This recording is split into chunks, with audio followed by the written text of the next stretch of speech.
En los últimos días ha aumentado la polémica y la confusión en torno a si hay que declarar o no hay que declarar y cómo declarar las criptomonedas. Por lo tanto, hoy voy a plantear ciertas preguntas y respuestas a las mismas. Por lo tanto, quedaos hasta el final.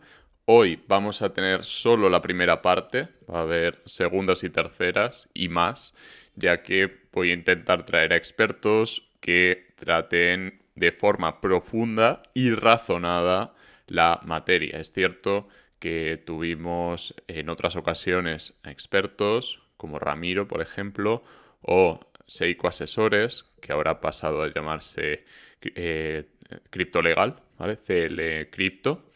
Y en este caso vamos a comentar todo lo que tiene que ver con el 720, 721 y qué sabemos a día de hoy que debemos hacer y cómo prepararnos al respecto. Os recuerdo que soy asesor financiero, soy economista y por lo tanto mi opinión viene de este campo, no viene tanto de la tributación o de la formación legal o de derecho.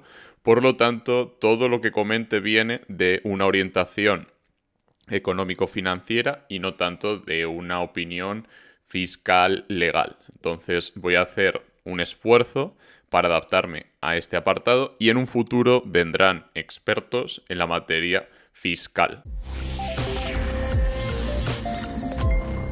Por lo tanto, mi interpretación va a ser mucho más económica que qué hacer exactamente, ya que os recomiendo preguntar, consultar a vuestro asesor fiscal. Y ojo, no confundir asesor fiscal con gestor, porque la gestoría no siempre está preparada para asesorar y probablemente te cobren por gestiones, no por un asesoramiento, no por horas de asesoramiento. Por lo tanto, tened muy presente este punto y preguntaos si tenéis la mejor cobertura.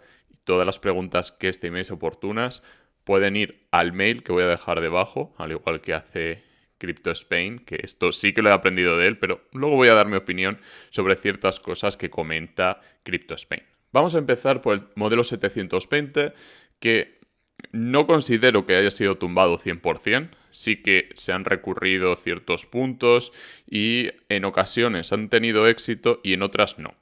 Lo más importante es que en esencia no ha sido rechazado, porque se va a poder hacer un nuevo modelo que básicamente permita a la Hacienda Española tener información de las cuentas y los bienes en el extranjero.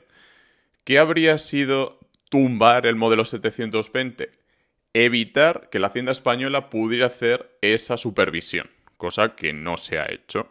Por lo tanto, sí que es cierto que va a haber una reducción en las multas, va a haber una serie de modificaciones que pueden ser interesantes, como la prescriptividad, y esto se enmarca dentro de la regulación global o general.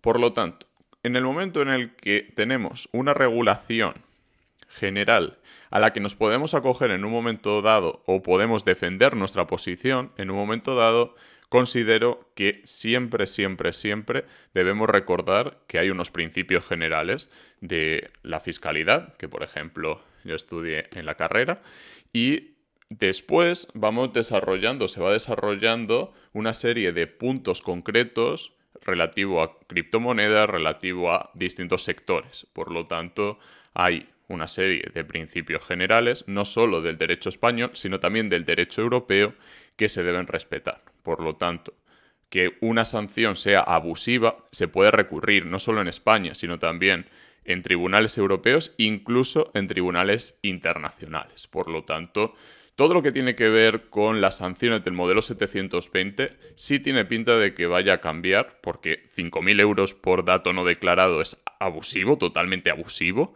y por lo tanto va a haber bastantes reclamaciones al respecto. Veamos cuáles son las nuevas sanciones y, sinceramente, en cuanto a las sanciones del modelo 720, que veremos cómo se desarrolla.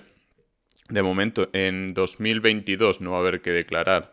Ojo, el modelo 720 o modelo 721 de bienes en el extranjero, pero sí que vamos a tener que responder a ciertas preguntas. Así que vamos a dejar este tema del modelo 720-721 en que efectivamente va a haber modificaciones en las sanciones y también vamos a esperar a ese desarrollo que se espera para 2023. Aún así, luego comentaré qué opinión tengo personalmente de qué sucederá en 2023 o qué margen tienen en 2023 para imponer una serie de regulaciones y antes vamos al corto plazo, vamos a lo que nos ocupa en estos momentos. Estoy grabando el vídeo el 6 de febrero de 2022, por lo tanto, hay que pensar qué hacer en la declaración de la renta, que es totalmente diferente del modelo 720. El modelo 720 se tributa en el caso de que tengáis más de 50.000 euros en el extranjero. Aún así, por favor, consultad con vuestro asesor fiscal, con vuestro asesor financiero, ya que estamos en un terreno pantanoso. No sé si estáis en España o en cualquier otra jurisdicción, por lo tanto, todo lo que comente está dentro de la regulación o de los principios generales en España. Sin embargo, también va a haber preguntas que sean comunes a todos. En primer lugar, ¿la compra de Bitcoin en la plataforma de exchange ha generado algún impuesto? La compra no. La compra como tal no genera una variación patrimonial. La variación patrimonial la forma en el momento en el que tenemos una ganancia patrimonial. Es cierto que hay comisiones y que se puede hablar de ese punto en concreto que viene a ser, oye, me han cobrado una comisión, ¿qué hago con esta comisión? Aquí hay casos muy particulares, muy concretos, en los que no voy a entrar porque es la primera parte de una serie de vídeos, por lo tanto sí que os recomiendo hacer esa consulta de las comisiones, de si ha habido algún tipo de impuesto por parte del intermediador o incluso si hubiera opción a deducirse ese tipo de gastos. No es lo mismo ser empresa que ser particular, que ser autónomo, que ser X, ¿vale? Entonces, por eso considero que es interesante dejar ahí el tema.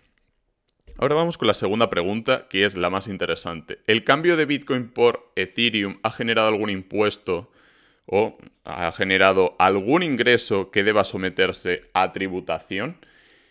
Y la respuesta es que sí, porque es una permuta. Y aquí es donde entra el tema más espinoso y que está claro, porque ya se ha resuelto en consultas vinculantes y además es lógica y razonamiento. En el momento en el que cambiamos Bitcoin por Ethereum, nuestro patrimonio ha variado, porque dejamos de tener Bitcoin y pasamos a tener Ethereum. Otra cosa son los euros. Los euros, cuando los movemos, pasan a ser una permuta, pero es con euros. Por lo tanto, la compra, en primer lugar, no es una variación, ya que hemos comprado y, por lo tanto, no existe esa variación. Simplemente hemos cambiado una moneda por un bien. Y no hemos cerrado el trade, que es lo que se explica, por ejemplo, en Estados Unidos y que creo que se refleja también en cómo deberíamos proceder en España. Aún así, ya digo, es una cuestión de interpretación, no lo mismo hacerlo en un exchange que hacerlo en un DEX, que hacerlo, ya digo, de una forma que pueda vincularnos más fiscalmente o no. Personalmente, considero que todas las wallets, todos los exchanges, ya sean en el extranjero, sean en España, sean en la Unión Europea o fuera de la Unión Europea, son nuestros exchanges y da igual que sea wallet o que sea exchange. Ahora bien, hay quien defiende la posición de que las wallets no te identifican fiscalmente. Y, ya digo, es una pregunta que debéis plantear a vuestro asesor. Incluso después de preguntárselo a vuestro asesor, debéis hacer vuestra reflexión. Personalmente considero que mis wallets son mis wallets y que no puedo argumentar ante Hacienda o ante un juez que no lo son, a menos que haya perdido las claves y eso es otro tema, ¿vale? Supongamos que no hemos perdido las claves y que seguimos teniendo las claves. En ese punto en concreto debemos tener muy presente que hay una obligación que, insisto, cada uno debe profundizar y en el futuro vamos a traer a expertos y vamos a tratar el tema. Así que estad suscritos con la campanita de todas las notificaciones y dejad un comentario para que este vídeo llegue a más personas. También es importante remarcar que si tenéis que hacer la declaración de patrimonio, las variaciones o el incremento de valor de Bitcoin y Ethereum sí que generaría una obligación tributaria, porque nuestro patrimonio ha aumentado y por lo tanto ese impuesto va a patrimonio. Entonces, es cierto que cuando no tenemos que presentar patrimonio, no tenemos que, en principio, declarar esa variación si no vendemos, si es una ganancia latente, pero ojo, cuidado, que no es lo mismo tener Bitcoin y Ethereum a hold sin ningún tipo de rendimiento que tener un staking o tener un lending, tener un DeFi de Bitcoin y Ethereum, ya que podemos obtener retornos tanto por nuestros Bitcoin, por nuestros Ethereum, por nuestros XRP y por prácticamente todas las monedas. Salvo algunas excepciones, todas las monedas actualmente pueden generar beneficios. Por lo tanto, tenéis varios vídeos en el canal al respecto. ¿Esas ganancias hay que declararlas? Sí. En principio, sí. ¿Y por qué digo en principio? Porque son ingresos que van a derivar de nuestro patrimonio. Aún así, insisto, si estáis viendo este vídeo desde fuera de España, probablemente varíe mucho. Sin embargo, la lógica es la siguiente. Hemos generado un ingreso. Y en todo el mundo, generar un ingreso, en principio, está sujeto a regulación, está sujeto a ingresos. Por lo tanto, a impuestos sobre los ingresos. Por lo tanto, hay que tener muy presente que sí, las criptomonedas pueden tener un grado de privacidad superior, pero el anonimato es más complicado de obtener. Y además, ya digo, si te preguntan saldo a 31 de diciembre en los últimos 4 años, tienes que pensar qué decir. Y tienes que tener muy claro qué vas a decir. Independientemente de lo que digas, considero que la pregunta es qué vas a decir. Y hoy es un día de plantear preguntas, más que de imponer cualquier tipo de narrativa. Yo simplemente estoy dando mi opinión y quiero dejar clara mi posición. Los referidos y cualquier tipo de beneficio derivado de lo que vendría a ser el comercio o cualquier tipo de ganancia o un airdrop, un hard fork, todo esto puede generar una ganancia patrimonial o una renta. Esto sí que debéis consultarlo porque no es lo mismo tener un ingreso que tener una variación por cualquier tipo de airdrop, cualquier tipo de beneficio que sea un poco más complejo, ¿vale? Es cierto que vamos a intentar clasificar todo y vamos a intentar aclarar un poco más. Sin embargo, hoy es un día para comentar todo esto a la hora de poder defender, que es el punto número 5, nuestra posición, ya que nos pueden preguntar cómo hemos llegado a ese cálculo, por qué defendemos que hemos ganado 10.000 en vez de 15.000. Y todo esto nosotros lo tenemos que defender. No nos tienen que acusar y nosotros simplemente ser los inocentes, sino que nosotros somos culpables hasta que se demuestra lo contrario, en el momento en el que hay una investigación, ¿vale? Es un principio que he estado consultando y después de muchas consultas me han comentado, vale, Adrián, tú lo que tienes que hacer es estar preparado para defender o para argumentar tu posición. Y no es solamente defender tu posición desde un punto de vista contable, sino también desde un punto de vista legal, también desde un punto de vista fiscal y por lo tanto, en general, hay que saber explicar de dónde viene el dinero, cómo hemos ido moviendo ese dinero y por qué tenemos una serie de ingresos y en el momento en el que hay un dinero que no sabemos decir de dónde viene, aquí pueden empezar los problemas. Aquí es donde entraríamos con todo lo que tiene que ver con blanqueo de capitales, con elusión fiscal o incluso directamente evasión fiscal. Entonces, muy importante tener en cuenta estas preguntas. Y por último, el modelo 720, que todavía no ha sido desarrollado por parte del gobierno, por parte de Hacienda concretamente, y cuando esté desarrollado en 2023, por lo que se ha ido comentando, habrá que declarar dependiendo de las condiciones que se impongan. Uno de los puntos que se comenta, y ya digo, es simplemente que se comenta, es que serán los exchanges extranjeros y en principio no estarían incluidas las wallets privadas. En cuanto a las wallets privadas, creo que es una cuestión de seguridad, de filosofía y de eficiencia. Si tenemos el dinero en un exchange, el dinero no es nuestro. aunque fiscalmente se puede argumentar que sí, pero a nivel de control no es nuestro. Tenemos una promesa de pago y esa promesa de pago futura nos va a permitir mover ese dinero desde el exchange. Sin embargo, tampoco tenemos todas las garantías. Si el exchange desaparece, desaparece con nuestro dinero. Por lo tanto, desde un punto de vista filosófico, desde un punto de vista financiero, lo más importante es saber que nuestro dinero, en principio, debería estar en nuestra wallet privada, ya sea fría o caliente, yo soy más partidario de las frías, o delegada en una persona o en una institución, más una institución que una persona, que haga una custodia diligente de ese dinero, de ese capital.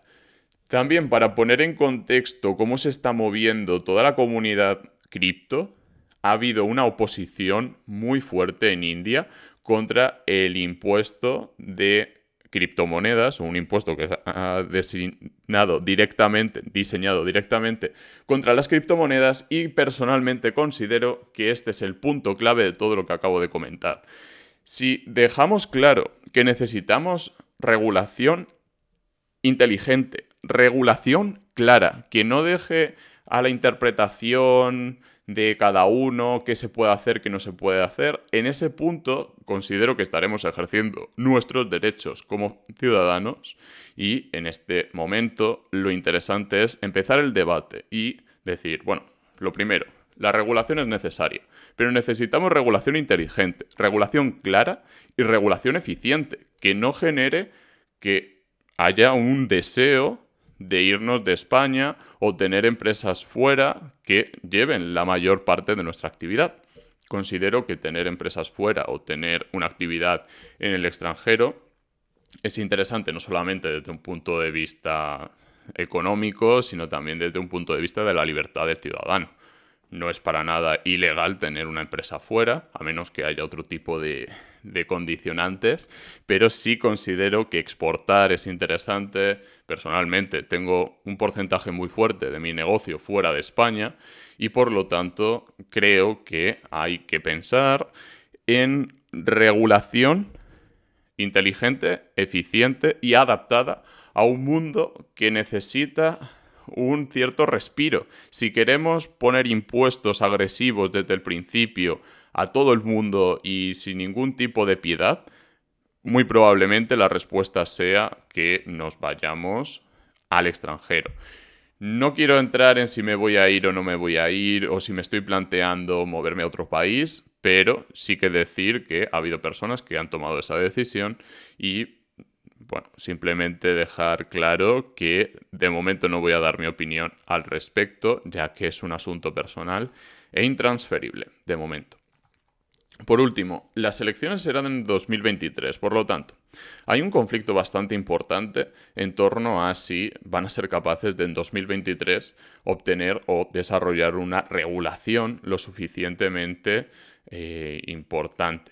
Aquí es donde llega el punto de cuando hay cierto debate ciudadano y hay cierto debate en torno a qué es o no inteligente, considero que como comunidad cripto debemos unirnos, debemos estar coordinados y quiero saber vuestra opinión en los comentarios. Si tenéis cualquier duda podéis contactar conmigo en el mail que tenéis debajo en la descripción y también vais a tener disponibles mis redes sociales.